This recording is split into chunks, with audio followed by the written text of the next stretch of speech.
What's going on, guys? I'm here to review the latest chapter of One Piece, review and recap it. Before I get into the chapter, though, I do want to give an update about the hiatus One Piece is going on. It's actually because Oda has to get some eye surgery. He has some problems seeing, so he needs to go get that checked out, get an eye surgery. So, I just wanted to give that little update because at the time when I reported it, we didn't know the exact reason to why it was happening, right? So I just wanted to give a little update. But let's not waste any time. Let's go ahead and get into the chapter. This chapter is 1086. It's titled The Five Elders. And the chapter begins with where the last one left off, right? The reverie is over. The narrator is all over this chapter, right? And the narrator comes in and says that the reverie is over, but the reverie ends before King Cobra's murder is brought to the light, right? Before it's reported to the people, before the public knows about it. Everyone, Alabasta Kingdom, CP0, they're all trying to look for Vivi. No one knows where she is. No one knows where the king is because of course, they don't know that he's dead yet. And then we go to Vivi and Wopel. They escaped on a ship from the Aegis Kingdom. And we see the moment that Wopel contacting Morgans, basically asking for him to come pick them up, come get them. And then we see Vivi try to ask him, what happened? Why are you so... What's going on? What did you see? But Wopel refuses to tell her. He won't budge, right? And then we see that Jewelry, Bonnie, and Sabo also escaped, of course. Bonnie escaped on a ship from the Tangine Kingdom. I think that's how you say it. While Sabo, of course, escaped on a ship from the Lulusia Kingdom. And then, well, before that, we see Sabo remember King Cobra before he died, what he had said to him, telling him to live on, basically. So, and then we go into the big part of the chapter, the biggest part of the chapter, the five elders. Now, this part of the chapter is basically Amu. Amu contacts them, telling them to go ahead and destroy or eradicate, not just destroy, eradicate Lulusia. And the main reason this is happening, right? He chose Lucia specifically is because it was just the closest. It's close, right? And the five elders don't even they don't question him. They don't try to say anything back. That just shows how I don't know what the word is. That just shows how intimidating Emu is. It really sets the stage, right? And Emu decides to use Vegapunk's invention, the Mother Flame, right? But the big part of the chapter, because we already knew this, we're getting the moments leading up to the destruction, but we already know Lulusia was eradicated, right?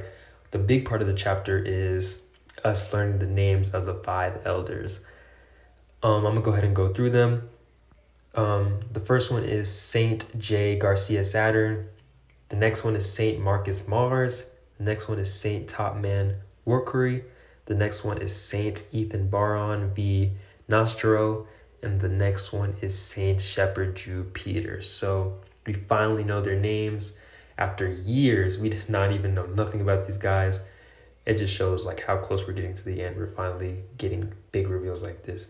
And of course, the last thing Emu says is to retrieve Vivi, get Vivi. Very intimidating. And also we see next after that, we see a short scene of Akainu deploying some new Serpium. This time they're modeled after Crocodile, Gecko Moria, and Doflamingo. So we see a little scene, him sending out some new Serpium.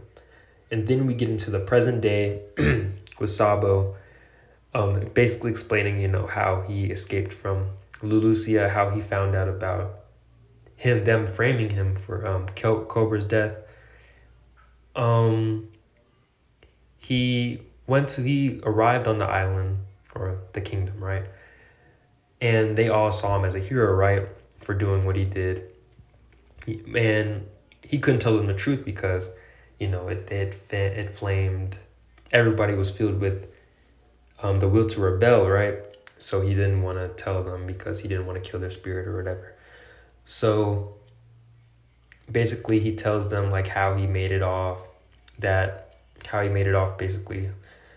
And then we get into Ivankov. He starts speculating about Amu. He speculates that Amu is actually one of the first 20, specifically Norona Amu, Saint Amu of House Norona, as the scans say. He speculates that Amu is one of the first 20, which I kind of figured, because you see how powerful he is, right?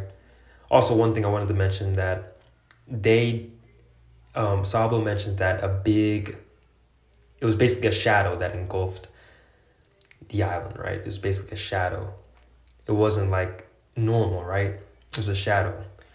So, and then Ivankov speculates some more, basically talking about, he mentions the eternal youth, that maybe Emu has that.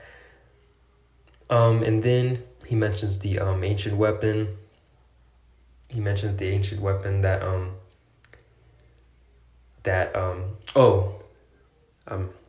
jumbling my words right now. He mentions that what's the name? Vegapunk might have made the weapon, but because Vegapunk would never make something like that, they're like, Vegapunk would never do something like this. He speculates that it was actually an ancient weapon, since, Emu is like probably one of the first 20, right?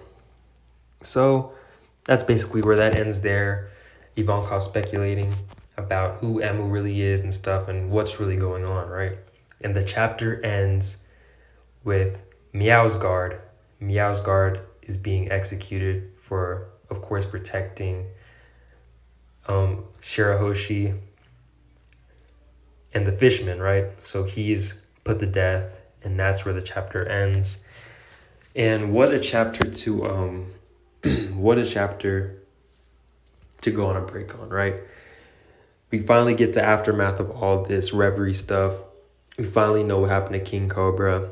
We're getting some more stuff about Emu, and I'm just excited for what's next. Like, what's the next chapter gonna be? It's gonna be in a month, but I'm definitely excited. Like, chapters like this have me excited. Like, what's gonna happen next? What's gonna happen after this? That's basically how this chapter left me feeling, right? Wanting more. And that's basically how I'm feeling right now. I just want some more. I can't wait for One Piece to come back. And that's really all I gotta say about this chapter. Like, I'm excited to see what's next, right? It's one of those aftermath chapters, right? Where Sabo finishes telling what happened, and we get some question. We still have more questions, like Emu. We still want to know more about it. We don't know the gender, right? We don't even know if it's a boy or a girl. But yeah, this chapter basically leaves me curious for the future, right? I'm definitely curious about what the next chapter is going to be about. The spoiler should be out next month. Can't wait. I'm excited. I'm excited for the future. And it really feels like One Piece is coming to an end, when we find out names of the 5 elders. Something that's not been revealed has it been revealed? Like, I can't remember the exact arc they were revealed in. I'm slipping my mind right now, but 20 years ago. So, yeah, that's all I gotta say about this chapter. Sorry it took so long. I was really busy this past week. So, yeah, that's my thoughts on this chapter, and I'll see you on the next video.